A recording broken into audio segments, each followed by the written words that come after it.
মাননীয় প্রধানমন্ত্রী, সম্মানিত সভাপতি ও উপস্থিত সুধীবৃন্দ, ইহার চেয়ে হতেম যদি অনেক কিছুই তো হতে ইচ্ছে করে, কিন্তু বাবার অত্যাচারে কি কোনো কিছু করার বা হওয়ার সত্যিই জো আছে?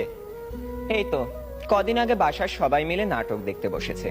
আমিও পরিবেশের গন্ধ শুকে আস্তে আস্তে এগোচ্ছি কোন রকমের দর্শকের সারিতে জায়গা দখল করার জন্য। অমনি বাবা গুরুগম্ভীর কণ্ঠে আদেশ জারি করলেন, 2 দিন পরে তোমার পরীক্ষা, এখন তোমার এসব নাটক ফাটক দেখা চলবে না। কি আর করা, দরজার চৌকাঠ থেকেই ফিরে যেতে হলো। যেতে যেতেই শুনতে পেলাম নাটকের ছেলেটি তার বাবাকে বলছে, আমি এবার পরীক্ষা দেব না। ইস, আমি যদি এমন করে বলতে পারতাম, এই নাটকের ছেলেটির মতো হতাম। কিন্তু এ তো শুধু নাটকেই সম্ভব। আবার স্কুলের কথাই ধরুন না কেন, সব সময় পরীক্ষা লেগেই আছে। ক্লাস টেস্ট, সাপ্তাহিক, মাসিক, টার্ম, এবং আমাদের স্কুলে আরো একটি পরীক্ষা আছে, পপ টেস্ট। অর্থাৎ বলা নেই কওয়া নেই, স্যার ম্যাডাম ক্লাসে এসে দুম করে বললেন, তোমাদের পরীক্ষা নেব।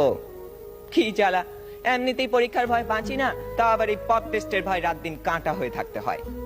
জনান্তিকে বলে রাখি, আমি যদি দেশের প্রধানমন্ত্রী হই তবে সবার আগে এই পরীক্ষা ব্যবস্থাটা তুলে দেব। এরই মধ্যে একজন বন্ধু ইশারা করলো, এনেছি। বুঝতে পারলাম গতকাল তাকে হুমায়ুন আহমেদের বোতল ভূত বইটা আনতে বলেছিলাম। কোন রকমে পরীক্ষা শেষ করে উঠে গেলাম লাস্ট বেঞ্চে। দুজনে মিলে মজা করে পড়তে শুরু করে দিলাম। গল্পে আছে হুমায়ুন ভূত পোষে, তাও আবার বোতলে করে পকেটে রাখে। সে ভূতের খাবার চাঁদের আলো।